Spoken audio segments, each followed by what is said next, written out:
বিসমিল্লাহির রহমানির রহিম।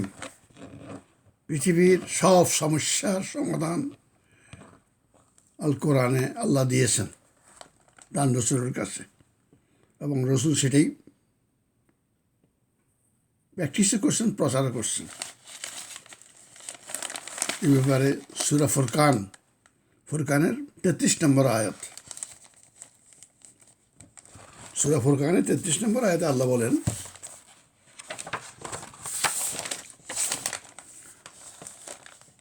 উহারা তোমার নিকট এমন কোনো সমস্যা উপস্থিত করে না যা সঠিক সমাধান ও সুন্দর ব্যাখ্যা আমি তোমাকে দান করি না। আরবি হইল, ওলা ইয়া তু নাকা বে মাসালিন ইল্লা জি না কাবিল হাক্কে ও আহসানা তাফসিরা। এই এমন কোনো সমস্যা তা তোমার নিকট উপস্থিত করে না যা সঠিক সমাধান এবং সুন্দর ব্যাখ্যা আমি তোমাকে দেই না। এই অর্থাৎ পৃথিবীর যত সমস্যা, ওই সময়ের সমস্যা রসুলের কাছে নিয়ে আসছেন। পরবর্তী সমস্যা কোরআন তো রসুল আমাকে দিয়ে গেছেন, এটার মধ্যে আমরা পাবো। এর জন্য অন্য কোনো শাস্ত্রের দরকার হয় না, অপ্রয়োজনীয় এটা অসুবিধার সৃষ্টি করে আর কি। অন্য শাস্ত্র এই কোরআন দিয়ে যদি ব্যাখ্যা বিশ্লেষণ দেওয়া হয় অর্থ দিয়া, তাহলে এখন সমস্যার সৃষ্টি হয় না, আর দ্বিমতও হয় না। এখন তো এক এক ফেরকার এক এক রকম মত। এই কথা এখন বলা হয় যে কোরআন বোঝার জন্য হাদিস বোঝা অতি অবশ্যই জরুরি। হাদিস না বুঝলে আপনি কোরআন বুঝতেই পারবেন না। তো হাদিস শাস্ত্র তো আল্লাহ রসুলের মৃত্যুর 250 বছর পরে আব্বাস সাহেবরা এটা আবিষ্কার করছে। তো এই 250 বছরের মুসলমানরা তো কোর মুসলিম। এর মধ্যে তো পরে আবু বকর, ওমর, ওসমান, আলী রাদিয়াল্লাহু আনহু এবং শত শত সাহাবী তখনকার। এর মধ্যে তো পরে বদর যুদ্ধের শহীদান, ওহুদ যুদ্ধের শহীদান, তারপরে খন্দকের যুদ্ধের শহীদ যারা হয়েছেন, যারা যুদ্ধ করছেন, তারা তো ওই 250 আগের মুসলমান। তো তারা কোরআন কীভাবে বুঝছে? হাদিস তো তখন ছিল না। তারা কি নিকৃষ্ট মুসলমান ছিলেন আমরা? অবশ্যই না। যেই মনে রাখবেন এই কথাটা। তারা এমন কোনো সমস্যা নিয়ে তোমার কাছে আসে না যার সঠিক সমাধান তোমাকে আমি দেই নেই, এবং সুন্দর ব্যাখ্যাও আমি তোমাকে দেই নেই। সব কিছু দিয়েছি আমি। সমস্যা মানে হয়তো গোত্রে গোত্রে ঝগড়া লেগে গেলো, এটা সমস্যা। তারপর বিভিন্ন দেশের সাথে ঝগড়া লাগলো, যুদ্ধ আরম্ভ হলো, সন্ধি করতে হলো। এইগুলি কীভাবে সমাধান করা যায় সেটা কোরআনে আছে। কোরআনে খালি আছে লেখা নেই, প্র্যাকটিক্যালও আছে। বদর যুদ্ধ হওয়ার পরে কী করছে, ওহুদ যুদ্ধ কীভাবে করছে, তো খন্দকের যুদ্ধ কীভাবে হয়েছে, মক্কা বিজয়ের সময় কীভাবে হুদায়বিয়ার সন্ধি কীভাবে করছে, এ সন্ধি।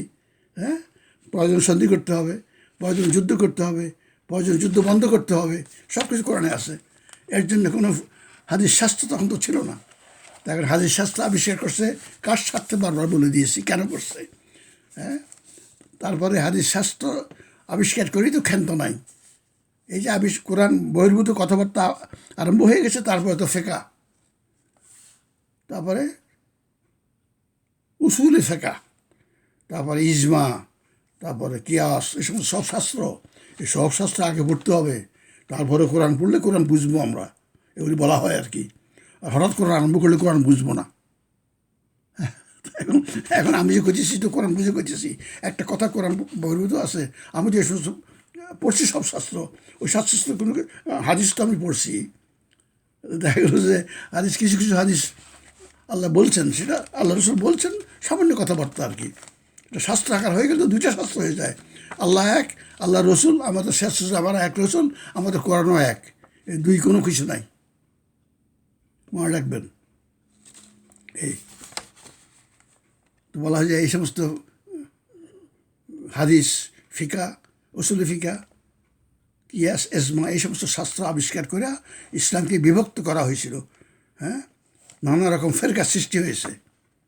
এখন যদি সময় আসে, এখন তো ব্যাক টু কোরআন যদি আমরা যাওয়া আরম্ভ করি, সময় লাগবে, কতশো বছর সময় লাগবে। এখন থেকে আমি যেরকম আরম্ভ করছি, আপনারা আরম্ভ করেন। আপনারা কোনো অর্থ পড়েন।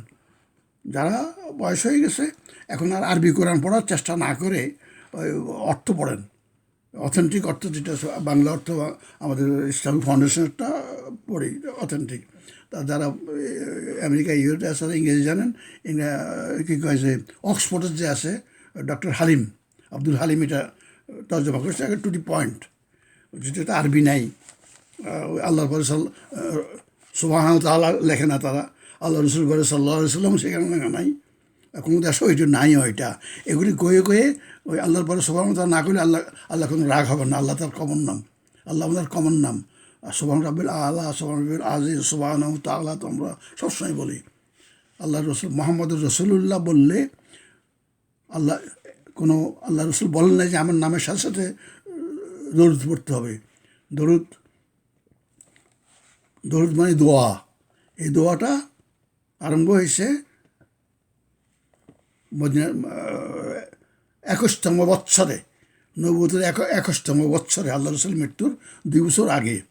আল্লাহ সূরা আহজাবে বলে দিয়েছেন, আল্লাহ নবীকে কৃপা করেন। সাল্লাহ মানে কৃপা করা, দরুদ মানে কৃপা করা। আল্লাহ নবীকে কৃপা করেন, ফেরেশতারা নবীর জন্য আল্লাহর কাছে কৃপা প্রার্থনা করেন, হে মুমিনগণ তোমরা আল্লাহ নবীর জন্য আল্লাহর কাছে কৃপা প্রার্থনা করো। এটা কোনো আজব কোনো অর্থ নয় এটার। আল্লাহর কাছে আমরা নবীর জন্য কৃপা প্রার্থনা করি, সেটাই আমরা নামাজের শেষ বৈঠকে আল্লাহুম্মা সাল্লি আলা মুহাম্মদ ওয়া আলা আলি মুহাম্মদ কামা সাল্লাইতু আলা ইব্রাহিম, এটাকে দরুদ ইব্রাহিম বলা হয়। এটা ওনাকে দোয়া করা। এটা না বললে সাল্লাল্লাহু আলাইহি ওয়াসাল্লাম, উনি ওনার নামের পরে সাল্লাল্লাহু আলাইহি ওয়াসাল্লাম, সে পুরো ভালো মতো এটা অর্থ বা কি? এটা অর্থ তো ওনাকে দোয়া করা।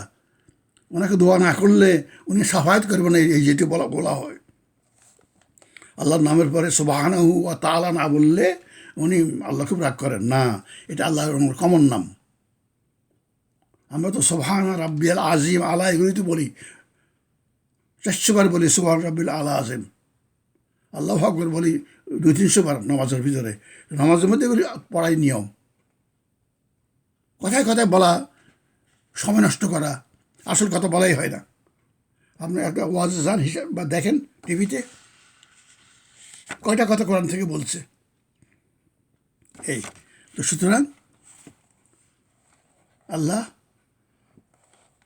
পৃথিবীর সব সমস্যার সমাধান আমি তোমাকে দিয়েছি, সুন্দর ব্যাখ্যাও দিয়েছি সূরা ফুরকানের 33 নম্বর আয়াত। সুতরাং ব্যাখ্যা বিশ্লেষণের জন্য আল্লাহ রসুল কোনো হাদিস সৃষ্টি করেন নাই। এবার ফিকহ, উসুলে ফিকহ, ইজমা, কিয়াস এসবই পরবর্তী সৃষ্টি। নিজের স্বার্থে নিজ নিজ ফেরকারা উদ্ভাবন করেছেন। এখন এটার প্রচারণ এত বেশি করছেন, এখন মানুষ মনেই করে যে হ্যাঁ ওগুলি না জানলে কোরআন বোঝা যাবে না। বিশ্বাসী হয়ে গেছে অনেকের। ভালো ভালো মানুষ শিক্ষিত রকম দেখলাম, আগে পড়ে দেখেন না কোরআনটা, আগে বুঝেন কি না বুঝেন, অর্থ পড়েন না, কোনো বুঝে আসেন না, বুঝার কোনো কথা নাই। তার আল্লাহ বলছে ওয়ালাকাদ ইয়াসসারনাল কোরআন আলা যিকরি হাল মিন মুদ্দাক্কির। সূরা কামারে এই কথাটা 4 বার কি 5 বার আছে। আমি অতি সহজভাবে শ্রেষ্ঠ উপদেশ হিসাবে কোরআন নাজিল করছি। উপদেশ গ্রহণকারী কেউ আছে কি? আল্লাহ আমাদেরকে কোরআনের সত্যগুলি সঠিক কোরআন থেকে জানার তৌফিক দেখ এবং মানারও ভাগ্য দেখ আমাদেরকে। আমিন।